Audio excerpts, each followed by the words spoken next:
Assalamualaikum warahmatullahi wabarakatuh. Perkenalkan, nama saya Sinta Septian Arista, NIM T2018-1067. Di sini saya akan menjelaskan mengenai pengembangan penilaian pembelajaran Al-Quran Hadis berbasis kartu soal dan soal HOTS. Pertama-tama saya akan menjelaskan mengenai pengertian soal HOTS. Penilaian berbasis soal HOTS bukanlah penilaian yang asing bagi seorang guru. Penilaian soal HOTS ini lebih berorientasi kepada keterampilan guru dalam memaksimalkan penilaian seorang siswa itu sendiri. Pada penilaian soal HOTS, seorang guru akan lebih memfokuskan pada 3 aspek penilaian, yaitu aspek sikap, pengetahuan, dan keterampilan. Dengan adanya soal HOTS ini, diharapkan dapat meningkatkan keterampilan atau meningkatkan kemampuan yang bukan hanya sekedar mengingat, menyatakan kembali, atau melakukan pengolahan. Dilihat dari dimensi pengetahuan, umumnya soal HOTS ini mengukur dimensi metakognitif. Jadi, soal HOTS ini bukan hanya mengukur dimensi konseptual, dimensi faktual, dan dimensi prosedural. Akan tetapi, soal HOTS ini mengukur dimensi metakognitif, di mana di dalam dimensi metakognitif ini ada beberapa konsep yang berbeda, yaitu menginterpretasikan, memecahkan masalah, memilih strategi yang dapat untuk memecahkan masalah, menemukan, ataupun juga menimbulkan atau mengambil keputusan dalam memecahkan suatu masalah tersebut yang tepat. Dimensi proses berpikir dengan menggunakan soal HOTS ini lebih menekankan kepada proses berpikir secara kritis atau berpikir tingkat tinggi. Menurut taksonomi Bloom, sebagaimana yang telah disempurnakan oleh Anderson dan Cartwright, ini ada beberapa kemampuan yang dapat dicapai oleh siswa. Yang pertama yaitu C1 adalah mengetahui, kemudian C2 yaitu memahami, C3 menerapkan, C4 menganalisis, C5 mengevaluasi, dan C6 yaitu mengkreasi. Soal-soal HOTS pada umumnya mengukur kemampuan pada ranah menganalisis yaitu C4, kemudian mengevaluasi yaitu C5, dan mengkreasi yaitu C6.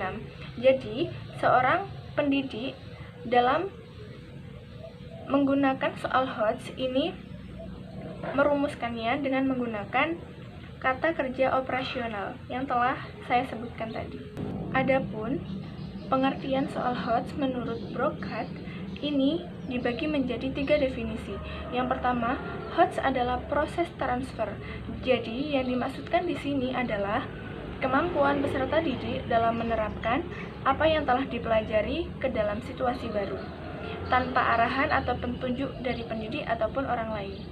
Jadi, seorang peserta didik itu akan mempunyai kemampuan untuk menerapkan apa yang telah dipelajari ini dengan sesuatu hal yang baru. Kemudian, definisi yang kedua yaitu HOTS adalah berpikir kritis. Yang dimaksud di sini adalah soal HOTS ini dapat membentuk peserta didik yang mampu untuk berpikir secara tingkat tinggi. Berpikir secara tingkat tinggi ini seperti apa? Berpikir yang masuk akal, yang reflektif, yang kritis, dan dapat mengambil suatu keputusan yang tepat. Kemudian, definisi yang ketiga yaitu HOTS adalah penyelesaian masalah.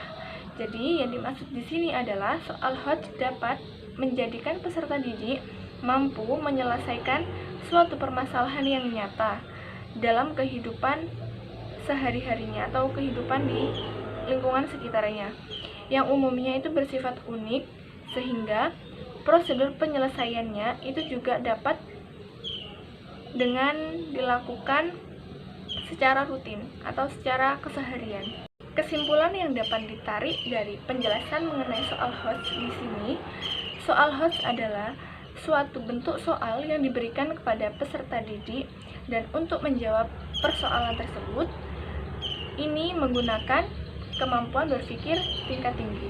Nah, kemampuan berpikir tingkat tinggi ini apa? Adalah kemampuan di mana seorang peserta didik itu mampu menggabungkan informasi dan ide-ide yang didapatnya menjadi suatu pemikiran yang kritis. Jadi, soal HOTS ini, peserta didik itu bukan lagi diminta untuk menghafal materi ataupun yang lainnya. Akan tetapi, peserta didik ini diminta untuk berpikir secara kritis untuk menelaah suatu informasi yang kritis, kreatif, dan yang paling penting yaitu memecahkan suatu persoalan. Soal HOTS ini dapat direkomendasikan kepada beberapa pendidik atau semua pendidik untuk digunakan sebagai bentuk penilaian, baik itu penilaian kelas maupun penilaian ujian sekolah. Tujuannya dengan adanya soal HOTS ini dapat memberikan kemampuan kepada siswa agar mampu berpikir secara kritis. Adapun beberapa karakteristik dari soal HOTS ini, yang pertama yaitu kemampuan berpikir tingkat tinggi. Jadi, soal HOTS ini berbeda dengan soal-soal lainnya, di mana di dalam soal HOTS ini nantinya siswa akan diberikan kemampuan untuk berpikir tingkat tinggi, yaitu menganalisis, mengevaluasi, memberikan argumen, menerapkan konsep pada situasi yang berbeda, menyusun, menciptakan, dan lain sebagainya. Jadi, kemampuan berpikir tingkat tinggi ini bukanlah kemampuan untuk mengingat, kemudian mengetahui, ataupun mengulang. Akan tetapi, kemampuan berpikir tingkat tinggi ini adalah suatu cara agar seorang peserta didik itu mampu memecahkan masalah dengan suatu keputusan yang tepat. Kemudian, karakteristik yang kedua yaitu soal HOTS ini bersifat divergen. Divergen artinya soal HOTS ini memungkinkan peserta didik untuk memberikan suatu jawaban yang berbeda-beda melalui suatu proses yaitu berpikir dan dengan sudut pandang yang berbeda. Jadi, soal HOTS ini merupakan suatu proses yang dapat dilakukan oleh siswa untuk berpikir secara tingkat tinggi dengan analisis ataupun kreatif yang cenderung bersifat unik atau berbeda-beda responnya bagi setiap individu. Jadi soal HOTS ini bersifat divergen, artinya bersifat memungkinkan seorang siswa itu mampu berpikir tingkat tinggi sehingga antara siswa yang satu dengan siswa yang lainnya itu memiliki ide yang berbeda. Kemudian karakteristik yang ketiga yaitu soal HOTS ini menggunakan multi presentasi. Maksudnya multi presentasi ini apa? Artinya dalam menggunakan atau menciptakan suatu soal HOTS yang akan diberikan kepada peserta didik itu dapat menggunakan beberapa verbal atau beberapa kalimat yang mengarah kepada analisis, evaluasi ataupun mengkreasi. Kemudian juga bisa melalui gambar, grafik, tabel, kemudian simbol atau isyarat yang dapat mengacu pemikiran siswa untuk berpikir secara kritis. Kemudian karakteristik yang terakhir yaitu berbasis permasalahan kontekstual. Jadi maksudnya di sini soal HOTS ini merupakan suatu soal yang berbasis situasi nyata dalam kehidupan sehari-hari. Nah, nantinya seorang peserta didik itu diharapkan mampu menerapkan suatu materi pembelajaran yang telah dipelajari ini untuk menyelesaikan suatu permasalahan atau suatu persoalan yang ada pada soal HOTS tersebut. Kesimpulannya, pada dasarnya soal-soal yang berbasis HOTS ini memiliki kriteria tersendiri dan itu pun mudah untuk ditebak mana yang soal HOTS, mana yang bukan. Karena di dalam soal HOTS ini biasanya di awal itu diawali dengan suatu analisis. Jadi siswa itu diberi stimulus di mana siswa itu dapat berpikir untuk memecahkan suatu permasalahan tersebut. Begitupun dalam bentuk uraian. Jadi nantinya siswa itu akan diberi permasalahan yang bersifat real atau dalam kehidupan nyata. Dan nantinya siswa itu bisa menelaah atau menganalisis bagaimana cara menyelesaikan suatu permasalahan tersebut. Nah, Itulah yang dapat membedakan antara soal HOTS dengan soal-soal yang lainnya. Adapun langkah-langkah yang dapat dilakukan oleh pendidik dalam menyusun suatu soal HOTS, yang pertama yaitu menganalisis kompetensi dasar dan indikator pencapaian kompetensi. Jadi, nanti dilihat dari kompetensi dasar dan indikator pencapaian kompetensi itu dilihat soal yang akan diberikan ini materinya apa, kemudian semesternya itu semester berapa, seperti itu. Kemudian dengan adanya analisis kompetensi dasar, ini biasanya soal HOTS ini lebih menekankan pada C4 sampai C6, yaitu menganalisis, mengevaluasi, dan mengkreasi. Lalu dari situ dapat dipastikan bahwa indikator pencapaian kompetensi yang ditentukan itu sudah sesuai dengan kompetensi dasar atau sudah dapat mencapai suatu kompetensi dasar. Kemudian langkah yang kedua yaitu menyusun kisi-kisi soal. Langkah kedua ini lebih detail dari langkah pertama. Jadi nantinya setelah menganalisis suatu kompetensi dasar, seorang pendidik itu akan diminta untuk menyusun suatu kisi-kisi. Nah, menyusun kisi-kisi ini tujuannya itu apa? Untuk mengetahui soal apa saja atau kriteria yang bagaimana yang akan diberikan kepada seorang siswa. Nah, di dalam kisi-kisi ini mencakup suatu kompetensi dasar, materi, indikator soal, level kognitif, kemudian bentuk soal, dan nomor soal.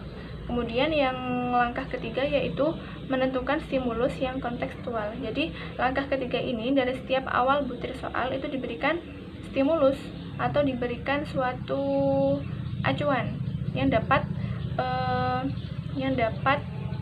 menarik siswa untuk mampu berpikir secara kritis.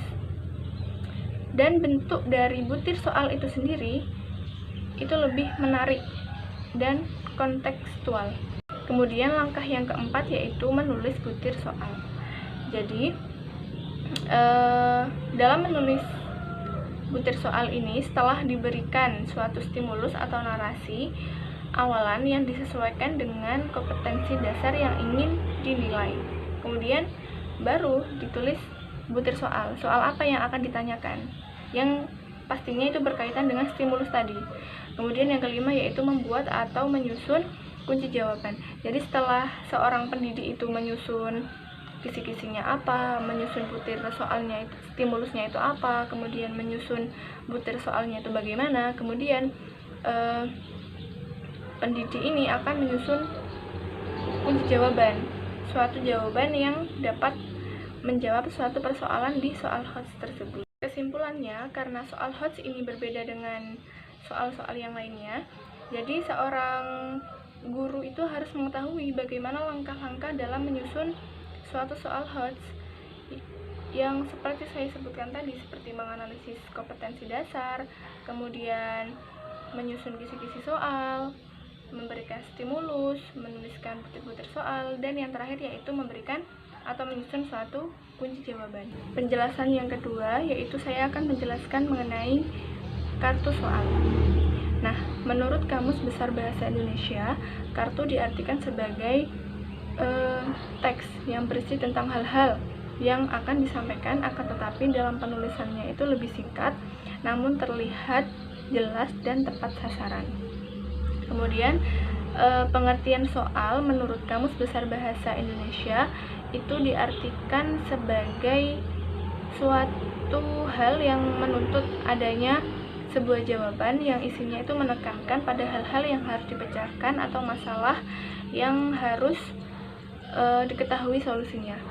Jadi dari kedua pengertian tersebut dapat ditarik kesimpulan bahwa kartu soal adalah suatu penerjemahan dari kisi-kisi soal yang selanjutnya akan menjadi soal untuk evaluasi, baik itu soal penilaian, harian, tengah semester, ataupun akhir semester. Adapun komponen-komponen yang harus tercantum atau harus ada dalam suatu kartu soal ini ada 9. Yang pertama yaitu mata pelajaran. Jadi di dalam kartu soal ini jelas mata pelajarannya itu apa, kemudian kelas atau semesternya itu berapa, kemudian kompetensi dasarnya itu apa dan materinya ini materi apa. Kemudian juga indikator soalnya. Indikator soalnya ini pastinya diharapkan dapat mencapai suatu kompetensi dasar. Kemudian level kognitifnya ini level berapa? Biasanya kalau soal HOTS ini C4 sampai C6, yaitu menganalisis, mengevaluasi, dan mengkreasi. Kemudian nomor soalnya ini nomor berapa? Yang ke-8 yaitu kunci jawaban. Jadi di dalam butir soal ini biasanya ada kunci jawaban. Kemudian yang ke-9 yaitu butir soal. Jadi soal yang akan diberikan kepada peserta didik ini apa gitu.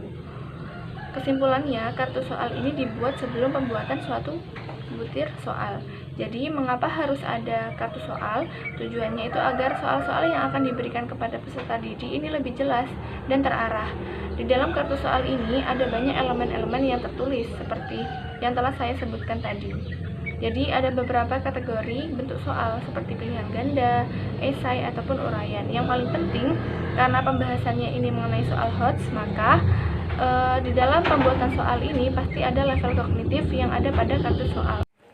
Baiklah, di sini saya akan memberikan contoh kartu soal yang berbasis soal HOTS dengan bentuk soal pilihan ganda. Jadi ada mata pelajaran, ada kelas, ada semester, ada kurikulum, kompetensi dasarnya, materi, dan indikator soal, serta level kognitif. Yang saya pilih ini adalah C4, yaitu menganalisis. Jadi dengan di awal soal HOTS ini akan diberi stimulus dulu peserta didik itu. Kemudian dari stimulus itu siswa akan berpikir secara kritis untuk menemukan jawaban dari soal persoalan ini. Nah, kemudian dilanjut dengan butir soal. Ini saya memilih butir soal atau membuat butir soal yang kontekstual, yaitu sesuai dengan kehidupan nyata yang sekarang dialami kebanyakan oleh kita. Jadi nanti untuk menjawab soal ini, peserta didik akan menganalisis terlebih dahulu kira-kira apa sih jawaban yang tepat untuk menjawab persoalan ini. Kemudian, mengapa soal ini dimaksud dengan soal HOTS? Karena sebelum sampai ke butir soal, ini siswa akan diberi stimulus. Nah, gunanya stimulus ini agar siswa itu terpancing untuk menjawab suatu persoalan ini. Nah, kemudian yang kedua, kenapa dinamakan soal HOTS? Karena untuk menjawab suatu persoalan ini, siswa itu akan terasa tertantang. Jadi, seperti itu. Mungkin cukup sekian yang dapat saya sampaikan mengenai penjelasan soal HOTS dan kartu soal. Akhiron, Assalamualaikum warahmatullahi wabarakatuh.